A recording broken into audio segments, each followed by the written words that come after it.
Do you or your partner get jealous when one of you goes out without the other? It's a Friday night and your boyfriend wants to go have a drink alone with the guys.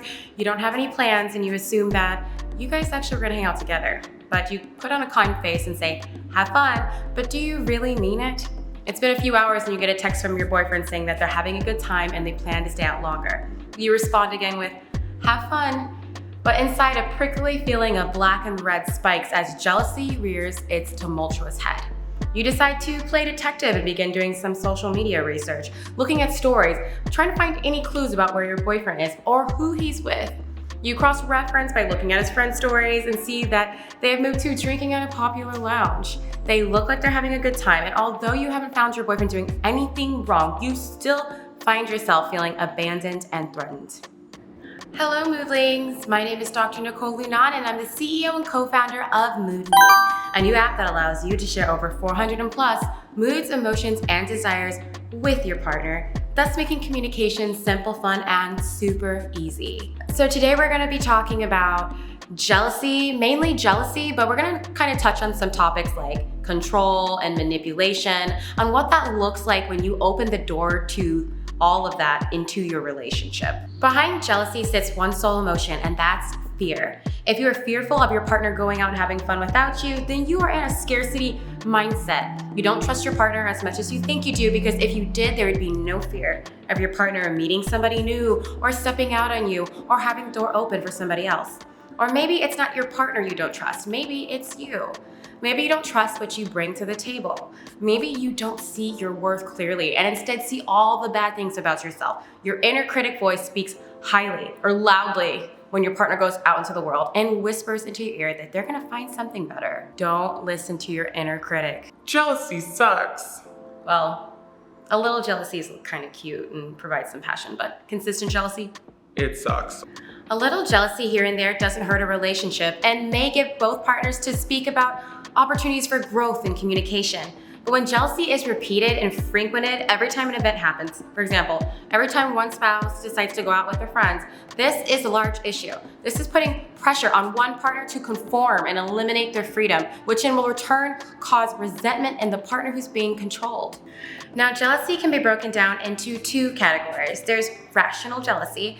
This jealousy is like level 1 of jealousy. Your partner does something like hangs out with a specific friend and you don't like that friend, you don't agree with this friend's value system. Either way, it causes discomfort within you, and that controlling voice kicks in. But you emotionally regulate and stop it in its tracks by communicating with your partner about your concerns. Your partner is doing things that make you feel insecure. However, your insecurities are manageable, and you're also able to ask for what you need, like feeling safe, without controlling your partner's actions. This can typically be done through words of affirmation. For example, when your boyfriend's out, you can ask for a "I'm thinking about you" text here and there. Whatever is gonna make you feel connected still. So with rational jealousy, you do get that fiery black ball of energy. It's more docile and easier to control than irrational jealousy, which is like a full-blown gremlin. Now that I'm thinking about it, this video can apply to anything you get jealous about with your partner. With irrational jealousy in relationships, it's like you threw water on a cute little Furby and then all of a sudden it turns into a huge gremlin. Those who experience irrational jealousy think, I'm jealous. I feel bad and in love when you go out with your friends because I think you don't want to be with me anymore. They have internalized your need for social time into not wanting to be with them, or that you'd rather find someone else. Irrational jealousy happens when one person decides to demand full attention from another. The jealous party demands that they feel desired right at that moment, no matter what's going on in the other person's life. This type of pressure usually pushes the other person away and acts as a self-sabotaging technique. So essentially, the jealous partner is pushing the receiving person away and more towards actually hanging out with their friends, because at the end of the day, people don't like to be told what to do or controlled. So if you back somebody in a corner and you try to control them and put them in a cage, it's very likely that they might try to bust out of that cage and do doubly worse than what they did before just to spite you. So let's take May and Greg, for example. May and Greg enjoy their life together. They're about, let's say, like 75% good with their relationship. They're 75% happy with their relationship. They love spending time together. May wants to go dancing with her girlfriends. Maybe her girlfriends just broke up with their partners and now they're all single. Those are still May's best friends, so she wants to go support them. Whether or not they're in a relationship or they're single, she's got their backs.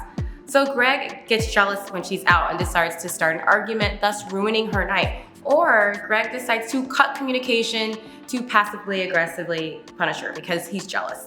The next day, May wakes up pissed off. Why couldn't he support me having fun, she asks. So then she decides to double down and take claim over her life. Soon it becomes one of their largest arguments. May becomes bad about going out, so she submits to Greg, but she quietly resents him for it. Then she hits her breaking point and decides to go out just to spite him. This drama spills into their entire relationship and begins ruining the good parts too. This could all be solved by Greg just allowing May to have her time with her girlfriends in the first place and learning to trust her. Understanding that even although her girlfriends are single, it doesn't impact the way that May feels about Greg. Quite the opposite. She feels lucky to have him. May could be more open to having a deeper conversation about what's bothering Greg and make a plan to help support him while she's out. This should not be the reason why two people who are 75% there to leave a relationship. If majority of the relationship is there, but you're stuck on this jealousy part, this is something that you can work through. Trying to control and manipulate your partner into doing things that make you feel secure and not things that they want to do, that never works in the end. It just pulls both parties down. You got to let your partner be free and be who they are. And either you can accept that or you can't. And hopefully if your relationship is like 75% of the way there, you will compromise when it comes to things that make you a little bit uncomfortable. So in some relationships, couples just do everything together. So there's actually not a lot of room for jealousy because they like to do everything together. But if you're in one of those relationships where you are more independent and you don't like to do everything together and you're very determined to have your own friends group, your own friends circle, to have your own life outside of your partner, then I do believe that's when a little bit of that jealousy starts coming in because your partner, maybe you're doing something that triggers your partner and you're doing it without them. And if you think about it, maybe jealousy can be looked at as a good thing. This means that both parties are trying to keep their identities. They're trying to keep what's special to them going without folding and becoming enmeshed and codependent with each other.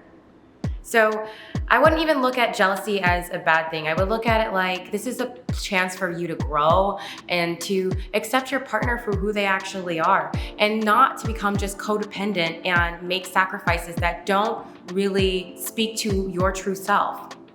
So those who don't like their partners going out without them tend to react in a few ways. They'll sulk and seethe about it and act passive-aggressive the next day, or maybe that night by cutting off communication and being snippy the day after. They'll try to isolate their partner from their friends group because they don't like their partner going out without them. They'll cause drama the night of, so their partner will have a bad time and learn that whenever they go out, there's gonna be drama in the relationship. All three of these are forms of manipulation and control. And I don't think it's that far-fetched that we all, if you really think about it, maybe we've all done it a little bit. Our partner's out, we kind of miss them, we bust some drama. You know, I don't think it's far-fetched to think that maybe we've all done this at least once or twice. It's not like, oh, this is manipulative and controlling and you're a terrible person. It's like, oh, we need to own the fact that we've all done something like this and bring our awareness to so that we can move on and not do it again. Now, there's a few techniques that will help a jealous partner out, and one of them is called compersion. Compersion is the opposite of jealousy. Instead of feeling upset or threatened when your partner interacts with the world, you choose to be happy for them. Historically, this is more geared towards romance or sex, but it doesn't have to be. It can also look like you being a cheerleader for your partner's happiness in all aspects of life, even if it has nothing to do with you. This is the ultimate ability to let go and to let your partner be who they are. I think that this compersion technique is the foundation of unconditional love. If your partner cannot be who they are and also meet your needs, then maybe it's possible that somebody else could do it better for you. However, at least give your partner a chance to do so and own whether your demands and desires are actually stemming from a place of love or is it stemming from a place of scarcity and fear. It's also important to note that when one partner gets jealous of the other partner doing something, that receiving person who's been kind of cut off from what they like to do, they're gonna start to treat their partner the same way. So they're gonna start to cut their partner off from things that they like to do because things need to be, the level of water needs to become balanced. Like the energy in the relationship will become balanced. So when you let jealousy come in and control the relationship, it actually rebounds to the other partner too. It's not like one person is just jealous of the other person and they're controlled the whole time. No, the other person will start to feel like they have a right to be jealous about whatever they do too. And the control and the manipulation will just seep into the entire relationship. Here's an affirmation to help a jealous partner. My partner has the right to have their space. When I fell in love with them, they were independent, and I love that. When my partner is happy with their life, they will be happier with me. I do believe that jealousy and control just snuffs out all the good stuff in a relationship. Like, you fell in love with this, for example, like men fall in love with a wild woman, right? She's wild, she's extroverted, she's free. They love it. They want to obtain that. They want to have that for themselves, be able to call her their woman. But then it's like when they try to control or contain it too much, and as a woman, we do like to be contained within a safe environment. We like to feel provided for financially, emotionally, physically safe. But when it goes overboard, when you start to take away that certain thing that made her special to begin with, that you were attracted to begin with, then you're snuffing her fire out. And I believe it could go vice versa, right?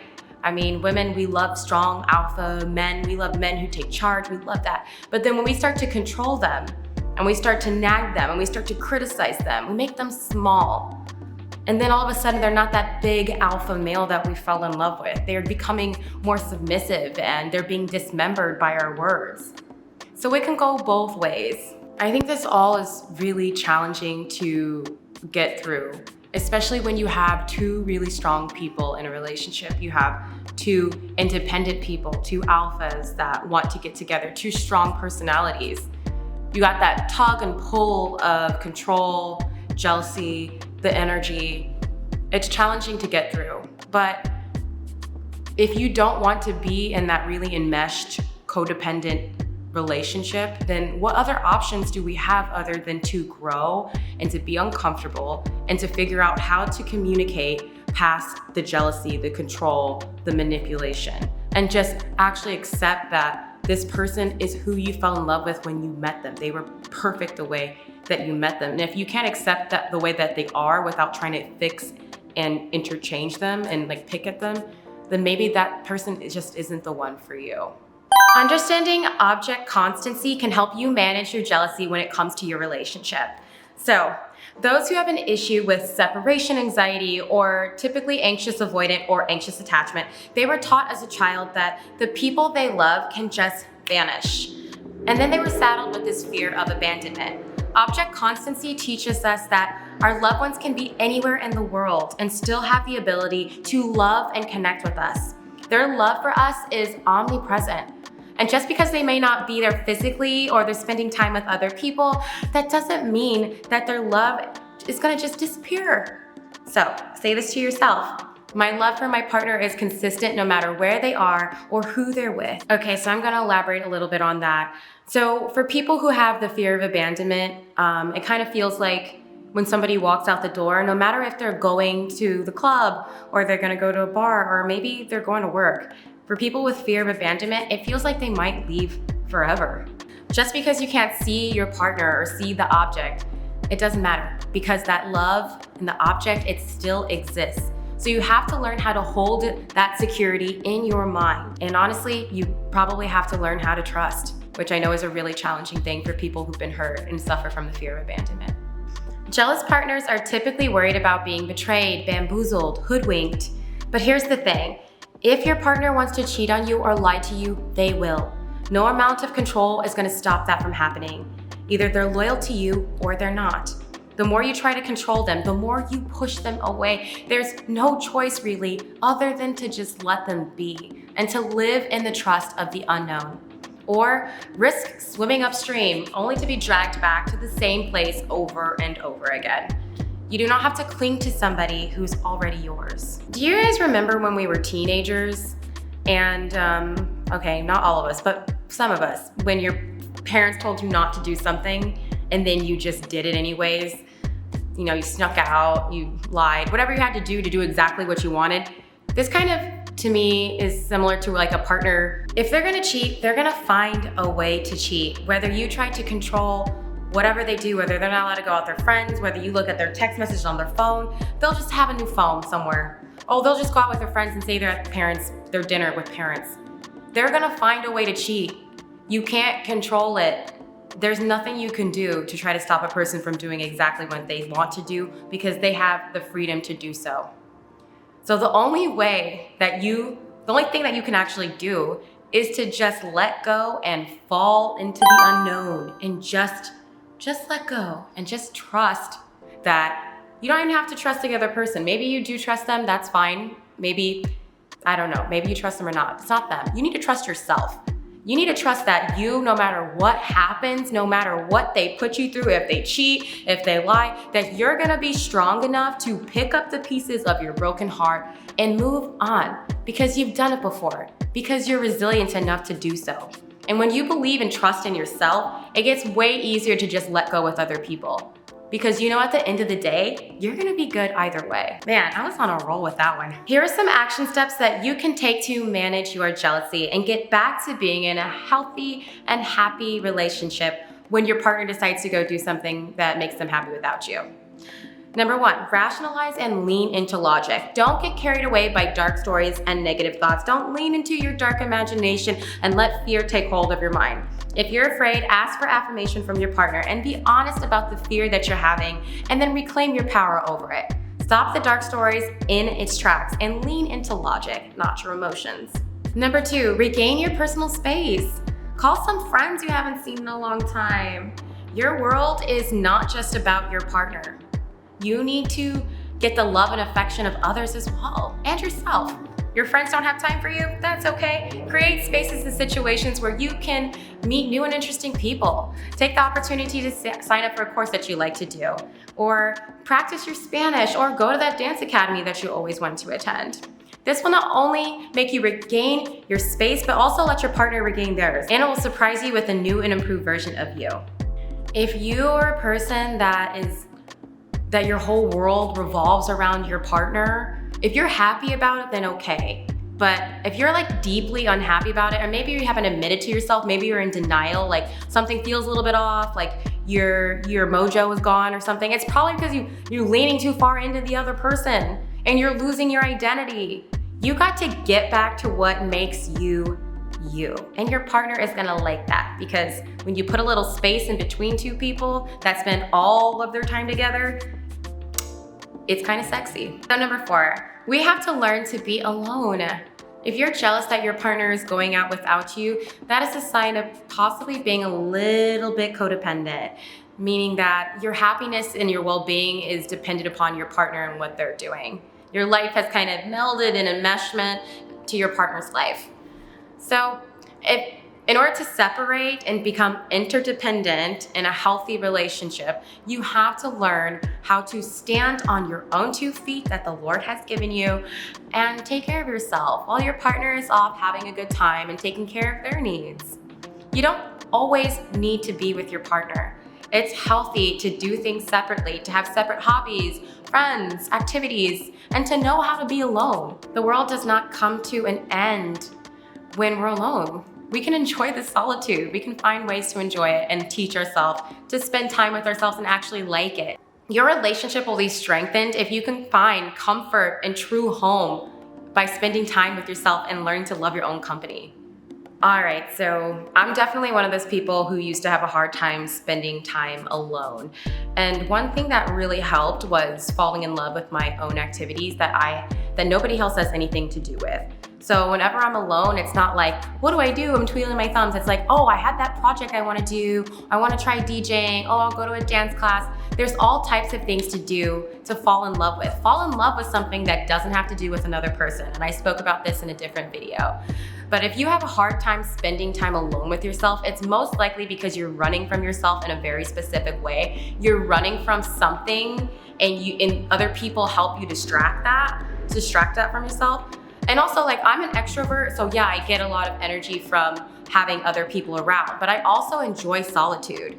So at some point, you gotta quiet your mind, quiet down, let your emotions speak, and dive into that discomfort you have if you have to spend time by yourself and your partner's out. So a lot of this video was about being jealous when your partner goes out, and we didn't really hit upon that if your partner has done bad things before and broken your trust while being out and about, then I feel like that's a little bit of a different story because your partner has already proven that they cannot be trusted. So it's up to, in my opinion, it's up to the partner to provide you with some security, whether that be words of affirmation. Obviously, you're not going to be able to control what they do and whatnot, but they should be wanting to provide you with some type of security to help you feel safe again, to allow them to have that freedom back. Yeah, so maybe you gave them that freedom at the beginning of the relationship and you felt good about that, and then they did something to betray you, and now you feel like you have to like control and make sure so that you don't get hurt again. Yeah, that's a very sad and it's a hard spot to be in, because now there's a battle between how long does the person who betrayed you pay for that, and when do they get their freedom back, and do you think that when they're out, they're actually holding true to their word and being loyal to you? I would say that everybody has their healing time on this. But I will say this, at some point you're gonna have to forgive them and let them be their independent person again. You can't go forwards and always hold over their heads that they betrayed you, so that you're jealous of anything that they do. You try to control them because in the middle of your chest, there's that like heartbreak and pain. At some point, again, they're not gonna put up with that. They will for as long as they can. They'll provide you with that security as long as they can, but at some point their identity and their soul is gonna want some space for them to regain back into that freedom and back into their own identity. So it is quite different if your partner has not given you a reason to not trust them, and then you feel irrational jealousy about them doing things without you. That points to a problem within, an insecurity and self-worth issue within. But if your partner has betrayed you before and has done things maybe without you and lied about it, then that points to an issue within the relationship, because the trust is broken, the foundation of the relationship has been broken. So of course, when your partner goes out without you, where you can't see your partner, what they're doing, it's gonna hit upon some of those insecurities and fears that were created when the betrayal actually happened. Also, if you've been cheated on before and your partner did it when obviously, hopefully, they were doing it on their own without you, and you're in a relationship with a new person, you could also be bringing that jealousy and the feeling of helplessness from your past relationship into your current relationship and treating your current partner like they're the ones who actually betrayed you. And so that would be, to me, irrational jealousy, because the person that you're with now didn't really do anything wrong to you to deserve this type of treatment. So again, that would mean that you would have to look within instead of like looking within the relationship or at your partner. You would need to look in yourself and ask yourself what kind of unhealed trauma or unresolved trauma that you're carrying with you still today. All right, moodlings, I really hope that you enjoyed this video. I took a lot of time to think about what I wanted to say in this video to help you, because jealousy is like poison to a relationship, but it's very common and we all experience, it's really common. We all experience in a relationship, especially if you're trying to be in an interdependent relationship where two people have their own lives going on. And I just wanted to make a video that might help. So if you have any questions, comments, please leave it in the section below, and please download MoodMe.